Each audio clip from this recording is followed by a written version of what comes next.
La Unión Soviética ha llevado a cabo la mayor expansión militar que el mundo ha conocido. Una operación destinada a derribar a la monarquía y a establecer en su lugar un régimen prosoviético.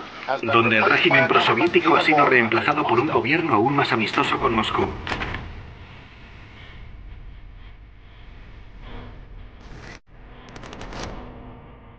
Durante la Guerra Fría, miles de agentes durmientes estaban preparados para entrar en acción si el Ejército Rojo hubiera ocupado Europa Occidental.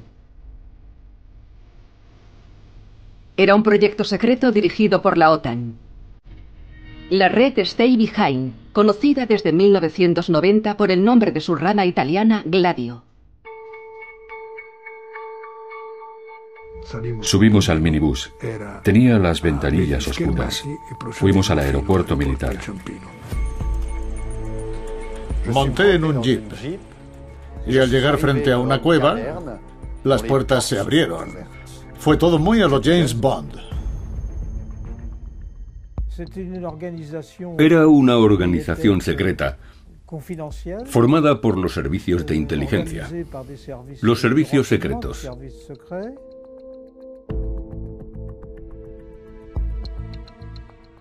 Nos dijeron que entre los agentes, quizá alguno de ellos tuviera la suficiente motivación como para querer pasar a la acción.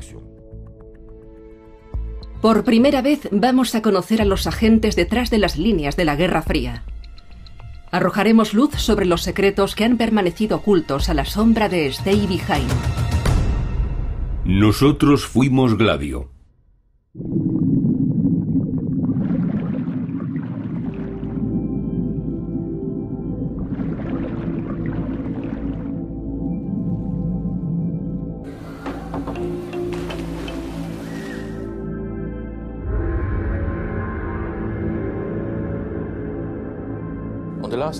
En septiembre de 1985 colocaron una bomba en la piscina. Estalló durante la noche. Quien la puso se subió al tejado y la colocó cerca de una trampilla. La bomba explotó, la presión fue hacia abajo, impactó en el agua y se dispersó por toda la piscina. Por eso la destrucción fue tan enorme. A mediados de 1980, más de 20 ataques terroristas asolaron Luxemburgo. No hubo víctimas, pero las bombas sembraron el pánico en el pequeño estado del centro de Europa. La población estaba impactada. Esperaba bombardeos en cualquier parte.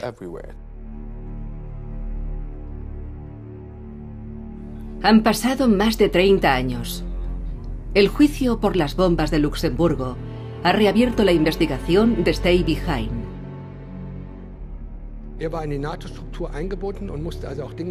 Según el testigo alemán Andreas Kramer, los que estaban detrás de las explosiones en Luxemburgo pertenecían a la red secreta de la OTAN, conocida como Gladio.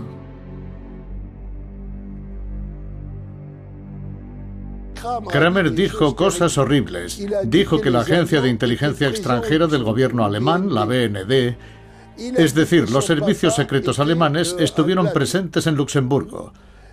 Dijo que su padre pertenecía a Gladio. Dijo que habían robado los explosivos en canteras. Kramer repitió estas acusaciones tan graves en varias ocasiones bajo juramento. Pero nadie le creyó. El juicio de Luxemburgo tuvo consecuencias en otros países europeos. En Berlín, un miembro de la Bundestag ha pedido al gobierno información sobre las actividades de Stay Behind en Alemania Occidental. En 1991 ya había pedido información al Parlamento sobre Gladio porque teníamos la sospecha de que estaba involucrado en los bombardeos de Oktoberfest. Había las mismas sospechas en relación al bombardeo en Bolonia y otros episodios en muchos otros países europeos en los que estas estructuras paramilitares estaban activas.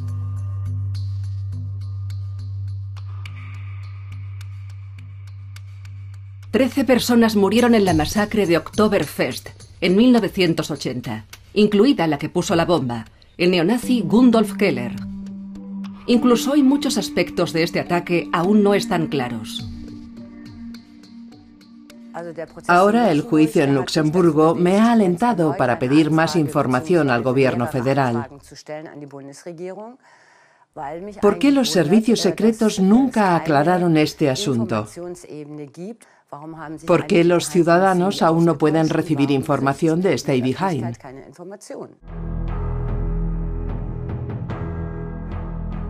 Bélgica también, en los años 80, tuvo su propia oleada de terror provocada por una serie de atracos extremadamente violentos que dejaron 28 muertos entre 1983 y 1985. Han pasado casi 30 años desde el último ataque en un supermercado en Alost, pero los responsables nunca fueron encontrados. Antes de que el plazo de prescripción entre en vigor, los jueces están presionando para que se den los nombres de los agentes de Stay Behind en Bélgica. Las redes Stay Behind nos interesan debido a la naturaleza de los ataques y la manera en que se cometieron algunas de estas acciones. Algunas de ellas se ejecutaron utilizando técnicas casi militares. Está claro por qué queremos profundizar más en la hipótesis de Stay Behind y tratamos de averiguar los nombres de los agentes belgas. Stay Behind ha estado bajo sospecha desde que salió a la luz en 1990, porque aunque la Unión Soviética ya no exista, la red sigue siendo un misterio. La OTAN no habla de ello. Los archivos continúan cerrados y los agentes siguen siendo anónimos, hasta ahora.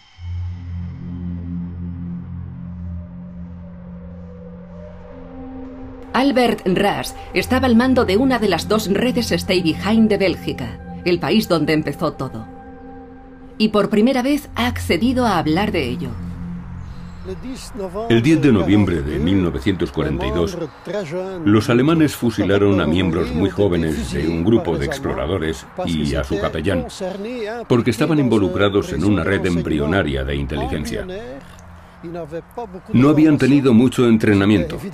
Es obvio que eran muy entusiastas, pero carecían de instrucción y equipo. Por eso fueron identificados con mucha rapidez, arrestados y condenados a muerte.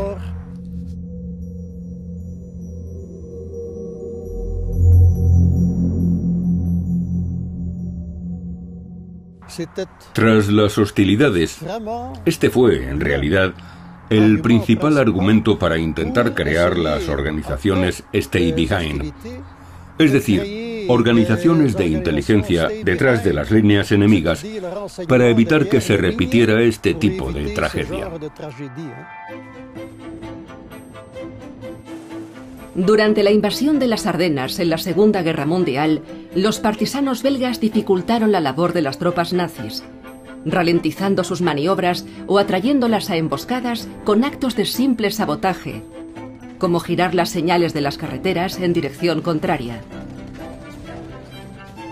Así, tras la caída de Hitler, Churchill propuso al gobierno belga la creación y entrenamiento de una nueva red de resistencia. Estaba convencido de que un nuevo conflicto estaba a punto de comenzar. Tras el fin de las hostilidades, el gobierno británico estaba muy preocupado.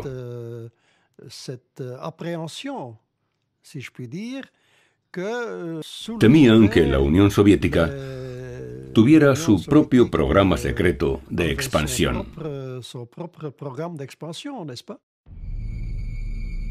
Los años inmediatamente posteriores a la guerra parecieron confirmar la profecía de Churchill, ya que, uno tras otro, los países de Europa del Este acabaron bajo el control de la Unión Soviética. Desde Stettin en el Báltico a Trieste en el Adriático, ha caído sobre el continente un telón de acero. Pero el telón de acero podía desplazarse con rapidez más al oeste, y ante el temor de un ataque soviético, los países de la Alianza del Atlántico Norte comenzaron a preparar la resistencia. El objetivo era dejar agentes detrás de las tropas enemigas. Agentes que fueran capaces de llevar a cabo operaciones detrás de las líneas del ejército enemigo. De ahí Stay Behind, dejar atrás. La inquietud de Churchill llevó a los servicios secretos británicos a actuar sin consideración. El 30 de junio de 1947, el gobierno francés descubrió una conspiración golpista, el Plan Bleu, en el que tomaban parte antiguos militares monárquicos y colaboracionistas de Vichy. En realidad, el Plan Bleu era el embrión de Stay Behind, una estrategia puesta en marcha por los británicos que las autoridades francesas desconocían. Los servicios de inteligencia descubrieron que se estaba haciendo algo a sus espaldas y tenían la posibilidad o la habilidad de hacerlo público en su país, por lo que enviaron a la policía a resolver el problema. La denuncia del Plan Bleu, en 1947, llevó al acuerdo entre Gran Bretaña y Francia de crear una red Stay Behind en Francia. Un año más tarde, cientos de antiguos partisanos fueron reclutados por los servicios secretos franceses y entrenados para una guerra secreta. Los documentos de este proyecto nunca fueron divulgados. Stay Behind no existió nunca oficialmente en Francia.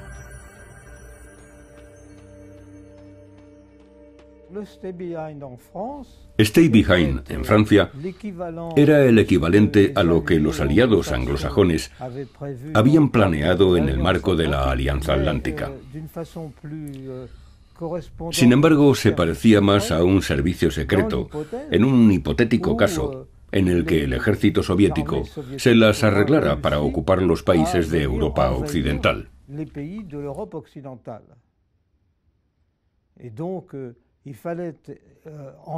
Teníamos que considerar la organización de la resistencia como la gente de mi generación la había conocido.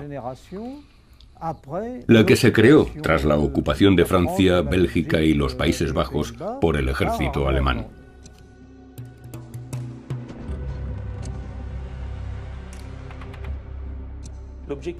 El objetivo de Stay Behind era doble. El primero era organizar las rutas de escape. Pero ¿quién tenía que escapar? Todas las personas indispensables para el funcionamiento de una nación tenían que ser evacuadas. Por otra parte, la red Stay Behind tenía que actuar. Por tanto, había propaganda. Había también sabotaje y combate.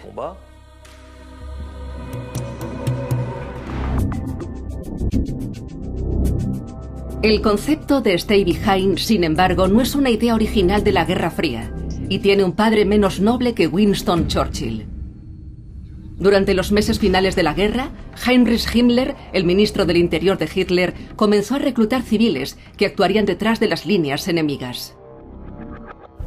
Este es el llamado Proyecto Beerwolf. Además de atacar a las fuerzas aliadas en los territorios ocupados, Beerwolf habría tenido, por encima de todo, una función. Ese objetivo era eliminar a los traidores. Siguiendo el mismo principio, el general nazi Reinhard Gehlen, durante la retirada de Rusia, dejó atrás una red de agentes. Un antiguo refrán dice: "El enemigo de mi enemigo es mi amigo".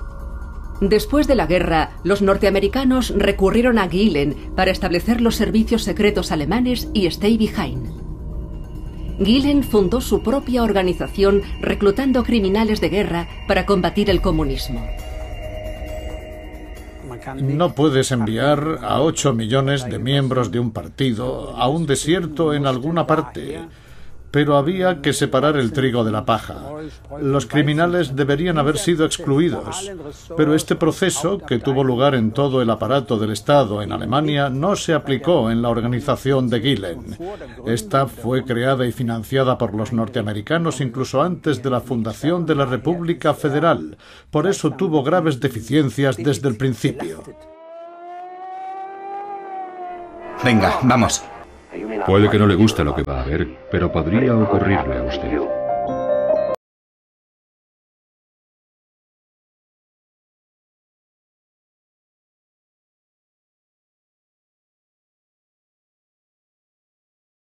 En Estados Unidos fueron los años del macartismo, la pesadilla roja en Europa era la de un ataque militar soviético. Un miedo que no disminuyó cuando Khrushchev relevó a Stalin en el Kremlin. El proyecto Stay Behind se convirtió en una prioridad estratégica.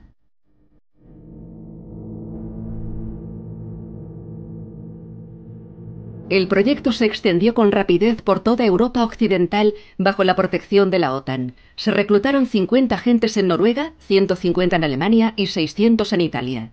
Incluso la España de Franco decidió tomar parte en el programa. Mientras que en la neutral Austria, los norteamericanos construyeron una red y proporcionaron armas sin informar siquiera al gobierno. Las redes Stay Behind eran independientes pero estaban conectadas unas con otras. Todos fueron entrenados por los servicios secretos británicos y contactaban vía radio, mientras que sus responsables nacionales se reunían de manera regular en un comité secreto de la OTAN para intercambiar ideas y experiencias. La OTAN no tenía ninguna función de mando. Digamos, por ejemplo, que metemos a 10 personas aquí, en una sala, y les preguntamos cómo protegerían a sus familias en caso de que hiciera mal tiempo, de que hubiera inundaciones. Bien, cada familia decide por sí misma, pero como la comunicación con las otras familias es necesaria, se hace a través de un puesto de coordinación. Pero este puesto de coordinación no tiene autoridad. No tiene poder para tomar decisiones sobre el conjunto de normas que cada una de las familias o países ha establecido. Dentro del comité de la OTAN, la Francia de Gaulle, tras el trauma de la invasión alemana, rechazó la idea subyacente de Stay Behind, ya que negaba la posibilidad de una nueva invasión. Nuestros amigos norteamericanos siempre pensaron que, en caso de un enfrentamiento con la Unión Soviética, quizá la Unión Soviética podría invadir la Europa democrática, pero continuaron la Guerra Fría. Nosotros, los europeos, y en particular el pueblo francés, dijimos que no aceptábamos esta hipótesis. Nosotros teníamos que actuar con anticipación. Y durante todos esos años trabajamos a favor de la política de disuasión de las armas nucleares.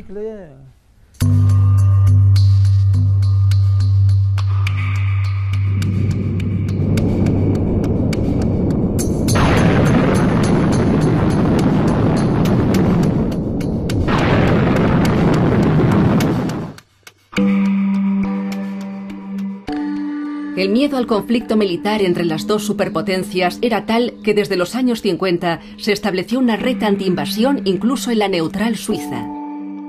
Permanecería operativa hasta 1990, con el nombre en clave de P26.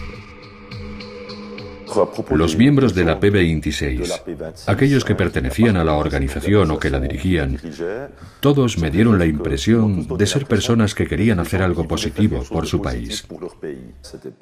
No eran fascistas, eran personas comunes y corrientes, hombres y mujeres del pueblo.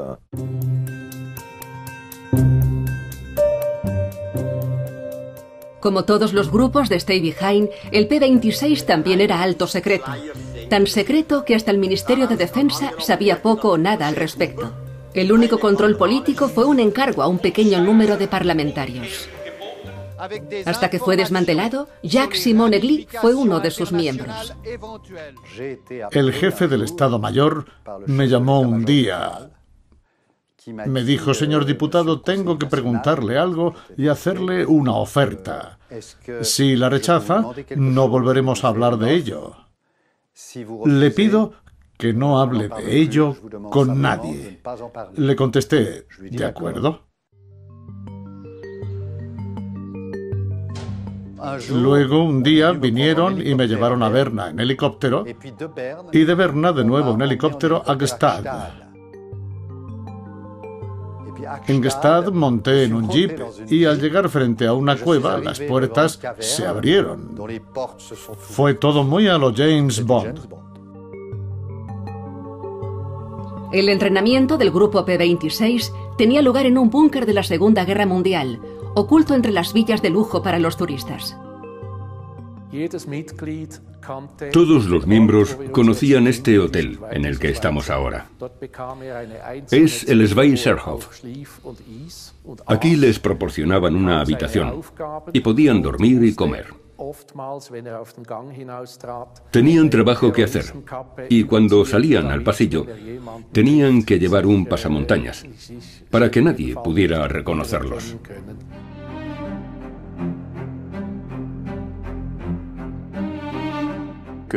Cuando llegué me dieron una habitación. Era una habitación que estaba muy bien equipada y me pidieron que viera la televisión.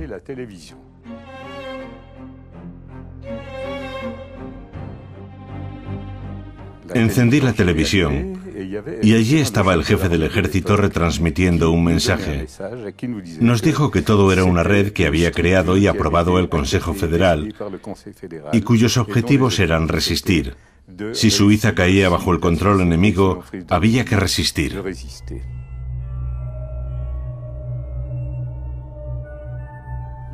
El instructor iba vestido de civil y me dio su nombre en clave.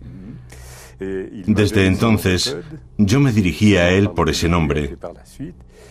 Me dio también mi nombre en clave, Guy.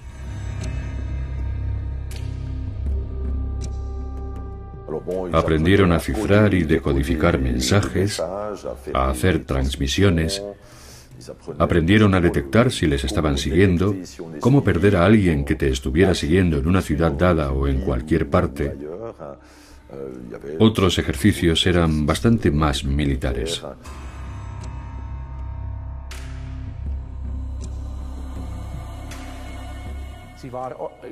Estaban estructurados en 80 regiones, así las llamaban. Eran grupos pequeños de quizá 5 o 10 miembros. Los grupos se organizaban en función de dónde vivían sus componentes, porque en caso de emergencia tendrían que operar en una zona que conocieran bien para poder llevar a cabo todo tipo de acciones, incluido el sabotaje.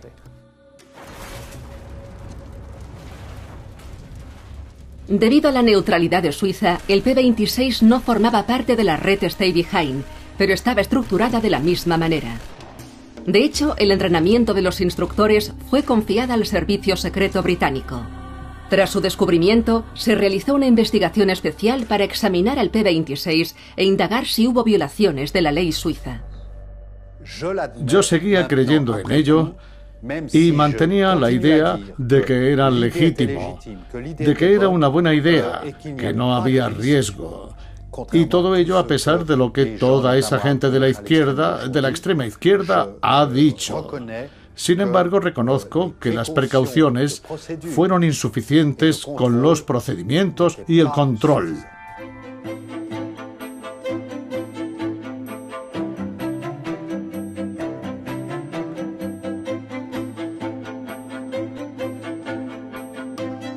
Pero en la época de la experimentación nuclear en la carrera espacial, el respeto a las garantías democráticas era considerado un lujo al que se podía renunciar con facilidad.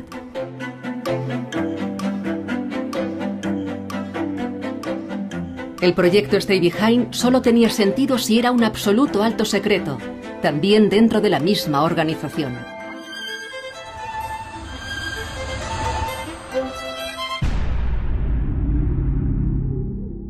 En una red, cada gladiador conocía a una o dos personas, quienes a su vez conocían a una o dos personas, por lo que no es un hecho dado que en una red de 5 hombres, el quinto conociera al líder de la red.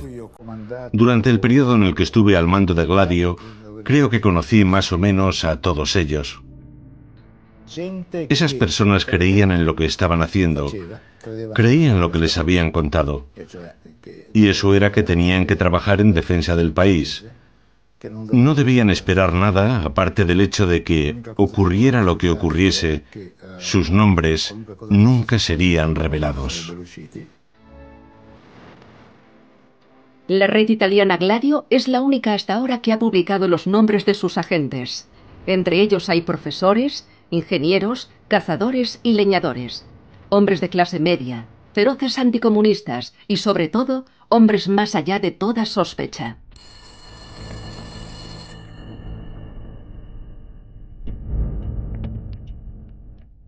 Un comandante expartisano contactó conmigo. Me dijo: escucha, Hay una organización del ejército de la que he sido miembro desde el principio. Es una organización del Estado, de las Fuerzas Armadas. Una organización que está entrenando a gente en actividades clandestinas en territorio ocupado.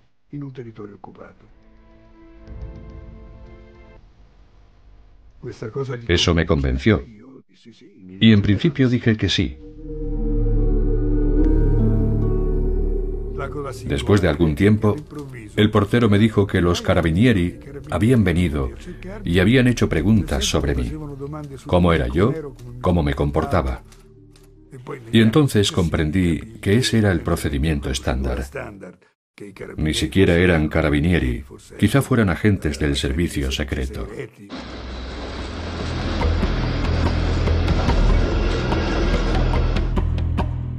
El mensaje que me dieron fue ir a un bar específico en la estación de Roma.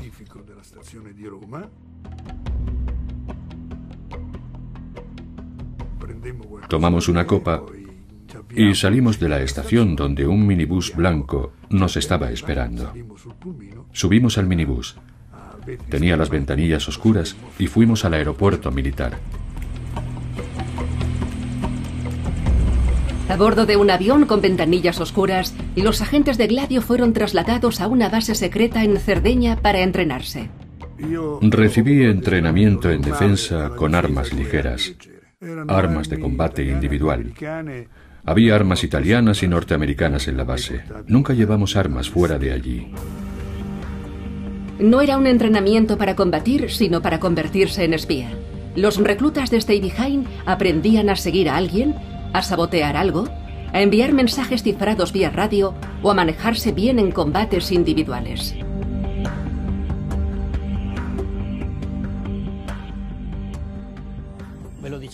No te vamos a engañar. Si te vuelves activo y eres capturado por el KGB, no habrá esperanza para ti. Morirás. Será una muerte atroz. Es impactante, pero piensas, bueno, cueste lo que cueste, esto es algo que tengo que hacer.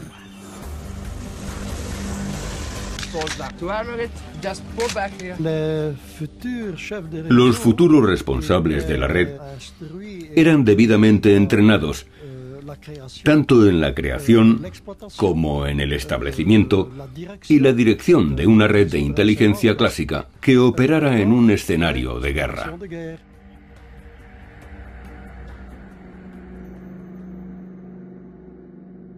La tarea era recoger a cualquiera de nuestros pilotos que cayera en territorio ocupado, porque, como nos explicaron, una división blindada podía estar operativa en 3 meses, pero un piloto de caza tarda 5 años en terminar su instrucción.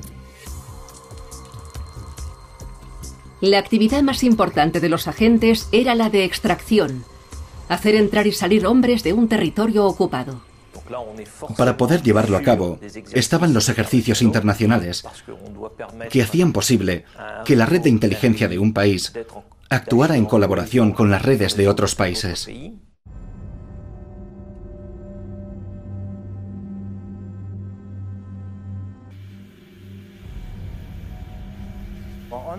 Hicimos ejercicios con los franceses, con los ingleses, los norteamericanos, con muchos servicios aliados. Por ejemplo, una extracción aérea. Eso significaba que los aliados venían en un avión y lanzaban un objeto usando un paracaídas, o si venían en helicóptero, aterrizaban y dejaban a una persona en nuestro territorio.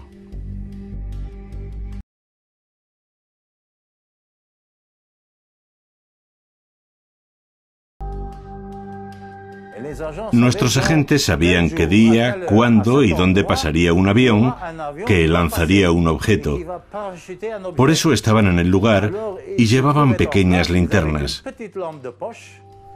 Era todo muy preciso.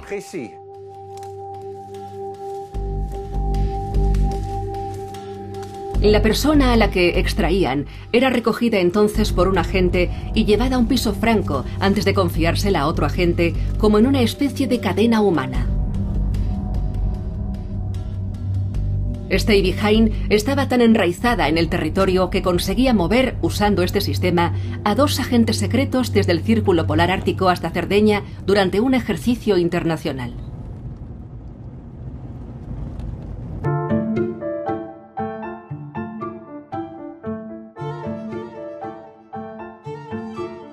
La Unión Soviética también tenía su red secreta para utilizarla en caso de un ataque a Europa. Spetsnaz. Los hombres y mujeres que vivían de incógnito en los países occidentales estaban entrenados para preparar el terreno para la invasión. El caso de Spetsnaz es diferente al de Stay Behind, pero se engloba dentro del trabajo de los rangos más altos. Los soviéticos no habían renunciado a la idea de una invasión. Se estaban preparando para ella. Era tarea de los militares prepararse para ello.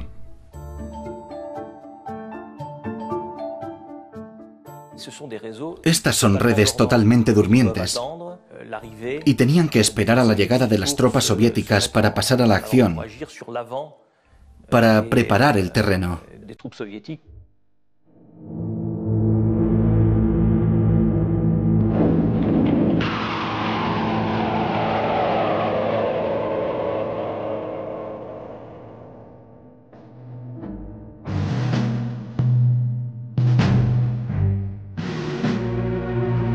En caso de invadir, los soviéticos habrían invadido primero Alemania Occidental.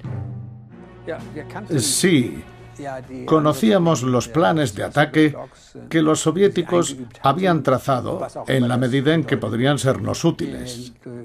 La primera línea de ataque era hacia Schleswig-Holstein, luego hacia el Rin y a través de Austria hacia el sur de Alemania. Los agentes de Stay Behind sabían que lo primero que tenían que hacer en caso de una invasión era encender la radio. Los agentes habrían sido activados. Se dice activar, entre otras palabras. Se habría contactado con ellos y se les habría dicho: cuidado, ahora esto no es un juego, va en serio.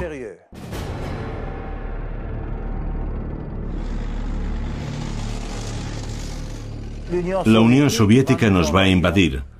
Vamos a mantener contacto. Vamos a comunicarnos con vosotros por radio y luego nos reuniremos en la zona libre.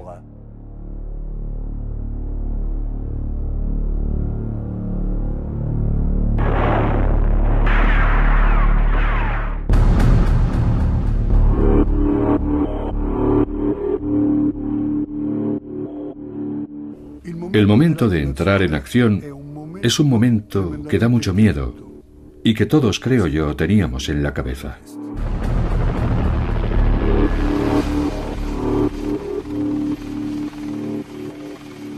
Yo había organizado una dispersión inmediata, que fueran a refugios, a lugares preacordados que nunca hubieran sido revelados a nadie.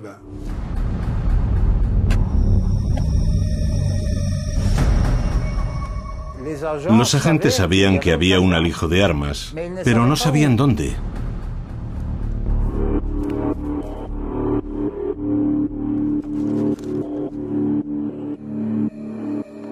Sin embargo, en caso de ocupación, les habríamos comunicado dónde podían encontrar las armas. Les habríamos dicho: id a buscarlas, allí las encontraréis.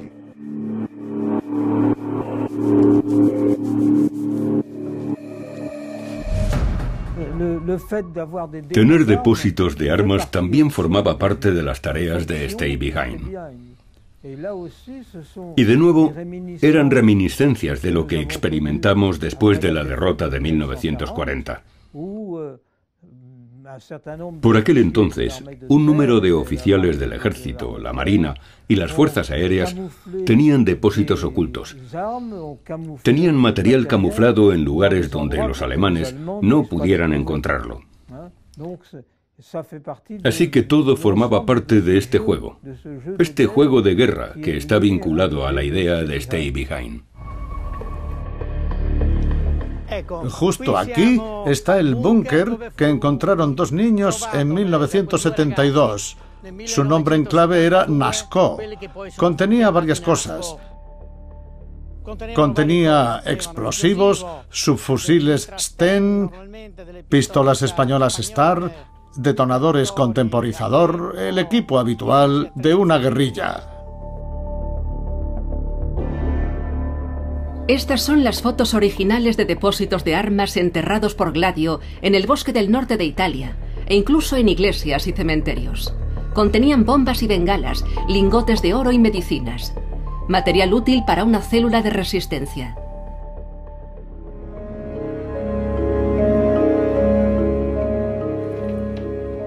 Pero si la invasión hubiera tenido lugar, es probable que Stay Behind hubiese sido eliminada en pocas horas. En Alemania, al menos, donde la Stasi había conseguido interceptar a los agentes.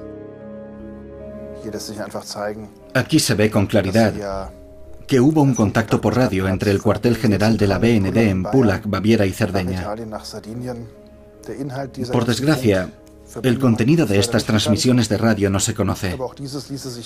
Pero esto podría cambiar si los servicios secretos alemanes desclasificaran estos documentos y nos permitieran conocer mejor estas estructuras.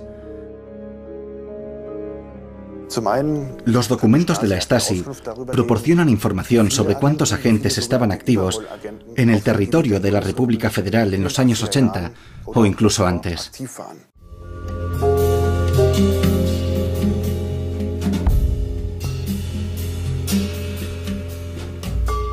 En cuanto al espionaje, en la República Democrática Alemana, éramos muy conscientes de la amenaza. Era el pan nuestro de cada día y teníamos que entrenar para ello.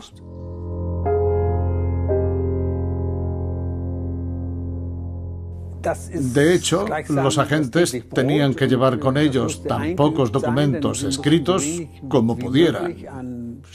Además, tenían que saber utilizar los medios de transmisión, pero de la manera más cauta y segura posible. En sus informes de las actividades de Stay Behind, la Stasi hablaba de la necesidad de eliminar a los agentes en caso de conflicto y mencionaba al menos un caso en el que las redes estaban involucradas en la extracción de personas del este al oeste. Los espías habían conseguido mapear con exactitud las posiciones de todas las células de Stay Behind en Alemania Occidental. En cuanto al aspecto militar, desde la posición de las células, se puede decir de manera específica que los agentes de Stay Behind estaban divididos en dos líneas. Por lo tanto, podemos decir sin temor a equivocarnos que la OTAN o la BND, el Servicio Federal de Inteligencia Alemana, pensaban en dos oleadas en caso de ataque y habrían activado a los agentes una vez que el ejército ruso hubiera cruzado estas líneas. Por los mapas de la Stasi, también podemos ver que una de las redes estaba en Luneburgo, donde se encontró un depósito de armas perteneciente al neonazi Heinz Lemke en 1981. Este material no era chatarra, era auténtico. Estaba embalado de manera profesional contra el viento y las inclemencias del tiempo, contra la humedad, el frío, el calor. Estaba protegido. Podría haber estado allí un buen número de años. Todas las cajas eran militares. Pero entonces, ¿cómo pudo Heinz Lemke, que era por entonces leñador, pagar todo este material? ¿Quién pudo habérselo entregado? Lemke era uno de los sospechosos de haber suministrado los explosivos usados en la masacre de Oktoberfest.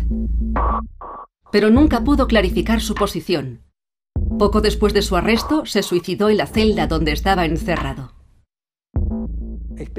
Estoy seguro de que Heinz Lemke no era un agente de la organización Stay Behind alemana, porque no poseía lo que se requería. De hecho, en esta zona, el servicio secreto tenía que ser especialmente meticuloso y excluir siempre a cualquiera que mantuviera criterios políticos extremistas o estuviera implicado en actividades de este tipo. Este hombre no podía haber sido reclutado por Stay Behind. Pero ni siquiera el fin de la Guerra Fría, que hizo innecesaria la existencia de Stay Behind, ha permitido que se arroje luz sobre si hubo conexiones entre la red y los neonazis alemanes. La caída del muro de Berlín no significó que se desclasificaran todos los archivos. Stay Behind incluso es probable que hubiera seguido siendo secreto si el gobierno italiano no hubiera revelado su existencia en 1990. Eliminamos las redes Stay Behind, es decir, retiramos el equipo a los agentes y les dimos las gracias por haber sido valientes y porque se ofrecieron a renunciar a su tiempo libre para entrenar. Se habían ofrecido voluntarios para ayudar a su país. En Italia, el país donde Stay Behind fue expuesto por primera vez, no dieron las gracias a los agentes por su patriotismo. Terminaron siendo acusados, sospechosos de implicación en las masacres que durante los llamados años del plomo habían anegado el país en sangre, provocando más de 100 muertes. Necesitábamos arrojar luz sobre Gladio. Era necesario que su sombra pudiera cubrir otras estructuras secretas. Estructuras basadas en la comunidad o creadas por el Estado, que podrían haber operado en ese período. En 1990, la revelación del gobierno italiano creó un efecto dominó, ya que al descubrirse que cada país de la Europa occidental tenía su propio Stay Behind, comenzó una intriga política internacional. Casi todos los países protestaron contra Italia, acusándonos de haber revelado un secreto de la OTAN.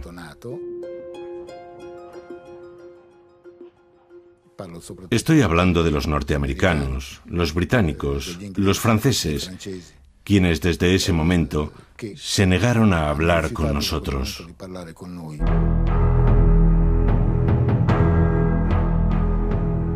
Las sospechas sobre esta milicia ilegal alarmaron a toda Europa, y sobre todo a Bélgica, donde los magistrados investigadores empezaron a sospechar de Stay Behind por una serie de atracos a mano armada a mediados de los años 80, cuando 28 personas murieron en la región de Brabante. El comando usaba armas pesadas. Son hombres peligrosos, que están dispuestos a disparar sin dudarlo ante cualquier conflicto. Nos desplazamos ayer a Anderlecht, donde hay una enorme preocupación por los dos crímenes. Estos crímenes se cometieron con métodos militares, pero exhibían notables anomalías. Los criminales parecían estar más interesados en crear terror que en robar dinero.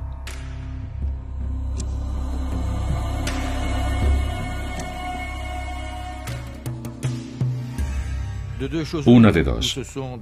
O son bandidos, psicópatas, muy hábiles, o son terroristas. Porque más allá de los robos y del botín del que se apropiaron, hubo otras consecuencias. Crearon una gran tensión dentro del país. Cuando nos enteramos en 1990 de la existencia de esta red clandestina de resistencia, no me molestó personalmente como ciudadano. Lo consideré legítima defensa. Pero nos dijeron que entre los agentes de esta inteligencia clandestina, de estos grupos Stay Behind, quizá alguno de ellos tuviera la suficiente motivación como para querer pasar a la acción, para demostrar de manera más rápida que era necesario fortalecer nuestro sistema. El Senado belga constituyó una comisión investigadora para averiguar si Stay Behind estuvo implicado en actos de terrorismo.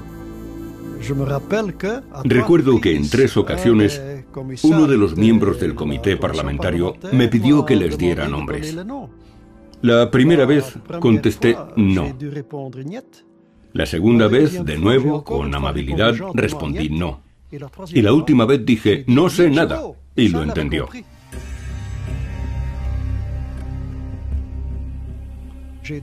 Les dije a los de la comisión parlamentaria que mejor que continuar difamando a estas personas, deberían enviarles una carta de reconocimiento para darles las gracias. No lo hicieron. Los atracos de Brabante tuvieron lugar durante los mismos años que las actividades del Bommelier, el que pone bombas, que sacudió a Luxemburgo con una serie de explosiones. Aquí también, agentes de Stay Behind fueron juzgados. Las redes Stay Behind no tienen conexión con lo que ocurrió en el caso Bommelier durante los años 80.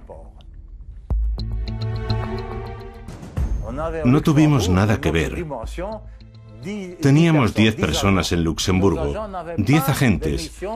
Nuestros agentes no tenían misiones de combate, no estaban entrenados para disparar con armas, no tenían preparación en explosivos. Íbamos a activar a los agentes en tiempos de paz por otras razones que no fueran las puramente estratégicas. No, nunca, nunca jamás.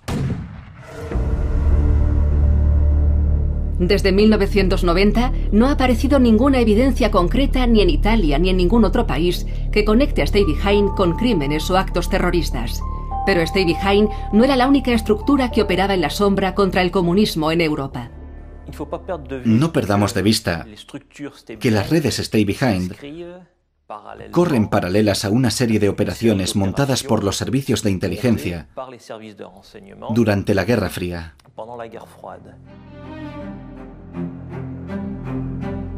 Stay Behind se concibió después de la guerra como una reacción ante el riesgo de una invasión del bloque del Este. Pero desde el año 68 en adelante quedó claro que la amenaza roja ya no consistía en un ataque militar. El verdadero miedo era que los comunistas pudieran derrocar el sistema desde dentro.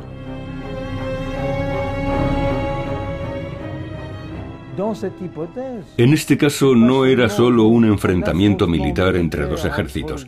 Uno gana y el otro pierde. Era también la implementación de una revolución en nuestros países de la Europa occidental. En Italia y Francia, sobre todo, había partidos comunistas que representaban de algún modo la vanguardia del ejército soviético. Esta hipótesis puede ser muy peligrosa y puede tener una oposición muy fuerte dentro de las democracias. Pero eso no significa que el oponente esté dispuesto a traicionar los intereses del país.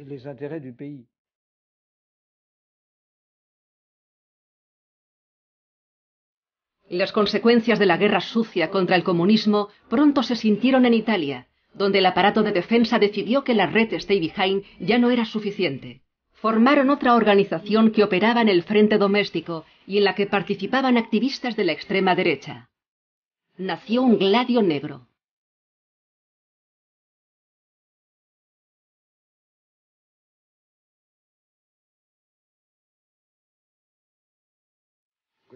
Por una parte, esta organización tenía una serie de tareas similares a las del verdadero Gladio.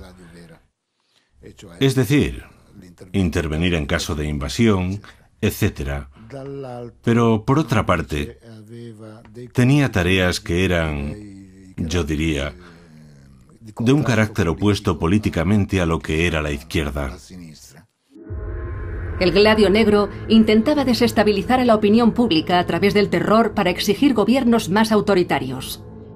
La llamada estrategia de tensión comenzó en 1969 con una bomba que mató a 18 personas en el interior de un banco en la Plaza Fontana en Milán. Durante la investigación de esta atrocidad se descubrió un Gladio paralelo. Gladio no cometió masacres, no puso bombas, no era subversivo.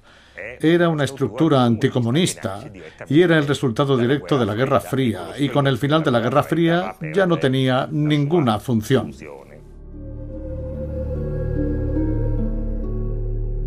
Al mismo tiempo, en mi investigación de Milán, emergió algo más. Otra estructura que era completamente ilegal y subversiva, no solo ilegítima. La llamada Nuclei en defensa del Estado.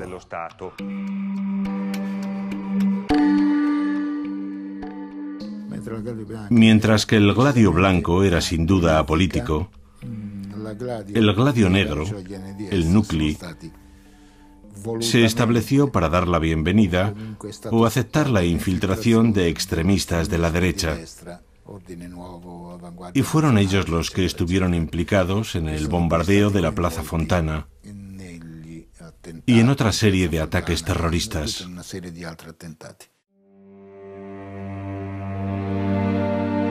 De documentos desclasificados ha salido a la luz que los Estados Unidos conocían la estrategia de Gladio Negro.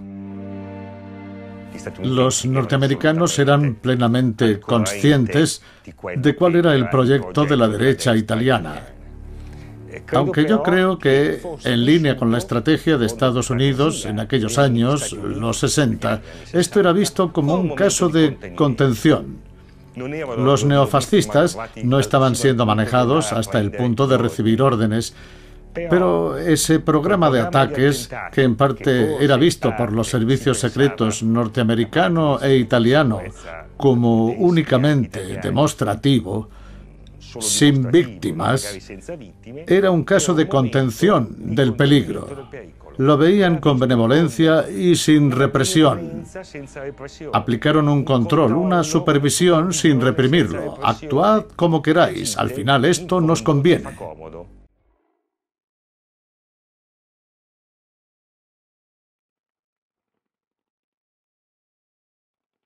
El continuo silencio de la OTAN respecto a las operaciones de Stay Behind es inexplicable. Más de 2 décadas después del final de la Guerra Fría, ni la Alianza Atlántica ni los servicios secretos occidentales han levantado el velo de secretismo que rodea a esta organización. Hasta que esto ocurra, son posibles todas las conjeturas, incluida la idea de que en alguna parte, donde la amenaza rusa todavía es real, las redes de Stay Behind aún existen. No sabemos qué pasará mañana. Opino que un mínimo de vigilancia no es ninguna locura.